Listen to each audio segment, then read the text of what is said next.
What's up everyone, welcome back to our 2D Java game development series. Last we left off, we had one tile drawing that was green with 4 different colors. Today we're going to be drawing the world and we'll see what else we can get to, maybe some other GUIs. Let's start off by creating an array of tiles, and we're going to make that a 2D array for the X and Y axis. And we're just going to call it tiles, and let's initialize it, and we can set a world size of 64 by 64. Why not? Without the parentheses. Alright, so now we want to initialize that. So let's create a function called buildWorld. And create it right down here, build world, and in here we're gonna initialize, initialize each tile and figure out what the tiles are gonna be. So right now we're just gonna do it all grass, and that can be erased for now as well. Alright, so with the build world function here, let's move down to that, and let's go for int x is equal to 0. X is less than tiles.length, and that will get the length of the first index, or how many indexes are in the first array, or dimension, I guess. So let's loop through all of those. Now we want to do the same thing on the y-axis, except once we get to tiles.length, we want to add a bracket, and that'll get the second dimension, and then we can get the length of that. Make sure you just throw a 0 in there. And then y++.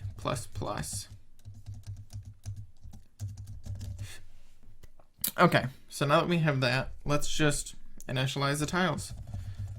So tiles at x and y are equal to a new tile grass. Alright, so now that that's all set, we want to also just copy this x and y, because it's going to be the same.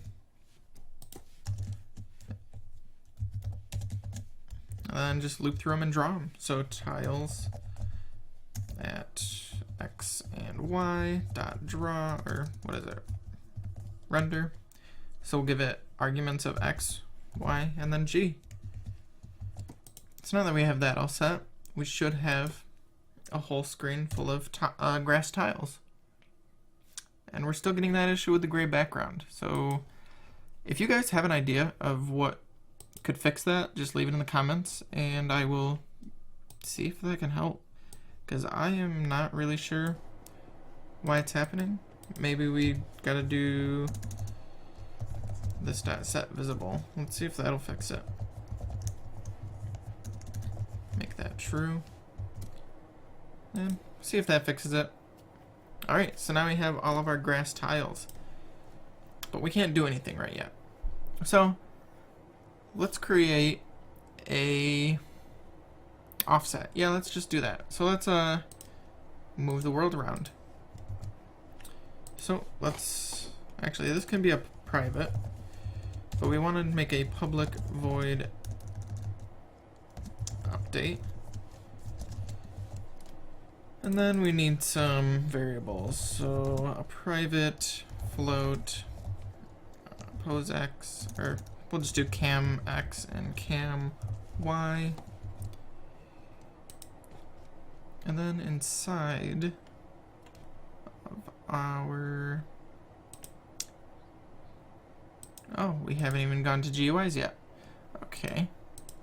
Sorry, I do quite a bit of coding on the side, just trying challenges and everything, that it's hard for me to keep track of what we've done on here and what I've done on something else. So we'll just keep going with this right now. And so back in our window class, we want to do, actually it's already in the renderer class, so let's just throw update up here, and we'll fix this and do it properly later on, but for right now I just want to check to see if this will work. So we want to do G, oops, not above there. So if we do G.transform, or translate, that will move all the objects within, or after where we set the translation by that amount. So if we do cam X and cam Y, we will probably get an error because they're supposed to be integers. So what we want to do is cast these to integers just by putting the word int inside of parentheses right in front of the float variables. And then we just want to translate it back so it doesn't mess with anything after the tiles. So now that we have that set up, let's do if keyboard dot is, or no, not keyboard, sorry. If window dot is key down, we'll do key event and vk underscore w. Then let's subtract, right? No, add onto cam y. So plus equals 0.5f. And we'll see how that looks with speed and everything. So just copy that for all the other axes. So W, A, S, and D. And then obviously S is going to be the opposite of W. And then for moving to the left, we want to subtract. And then moving to the right, we want to add. Okay. So let's see how this looks. Well, I did get those wrong, but yeah. So we can move around the world. We don't have a player or anything drawn yet, but as you can see, we can move the tiles for whenever we click a button. And that's the first step. So let's create some GUIs. So let's create a new package. And I'm going to select this one so I don't have to type everything else out. Yeah, allow access. I don't know what I did. Alright, so we'll call it topdown.gui. And I am actually going to change this to the hierarchical. There we are. So let's create a GUI class. And we're gonna take in, or we're gonna have a private static GUI called current GUI. And before I forget, let's make this an abstract class.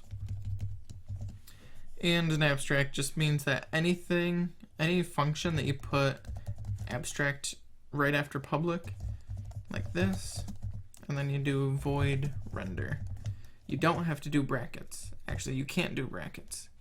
What this will do is the same way we made tiles. If you do GUI in-game extends GUI, it'll automatically load this function into that class for us. And it's just easier to make sure what we have in here gets sent over to the actual GUIs that we want to render. So we'll do the same thing for update and the initialize function. So now let's create a public static void called set GUI, and that'll take a GUI argument, and then we will set current GUI is equal to GUI. Next we want to initialize it, so current GUI dot init. Then one more function, and that's gonna be a GUI return and get GUI. And then just, actually, let's do it this way. If current GUI equals null, then we want to return a new GUI. And then here's where you can see how it's going to load in this abstract class.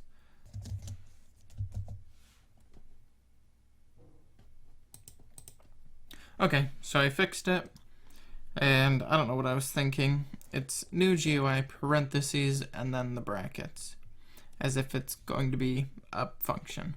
So then you want to add unimplemented methods, and we can just leave this all blank. It's not going to hurt anything. If you want to draw like an error screen saying like error loading GUI is null, whatever you want to put there, then you can. I'm just going to leave it blank, so if we don't have a GUI, it'll just render a black screen. So if it is not null, then we want to return current GUI. And there's actually one thing I forgot. We want to take in a graphics argument for render. So that means you have to update it down here as well. And import. Alright, so now let's create a GUI in-game. And this will hold all of the logic for any in-game events that we use.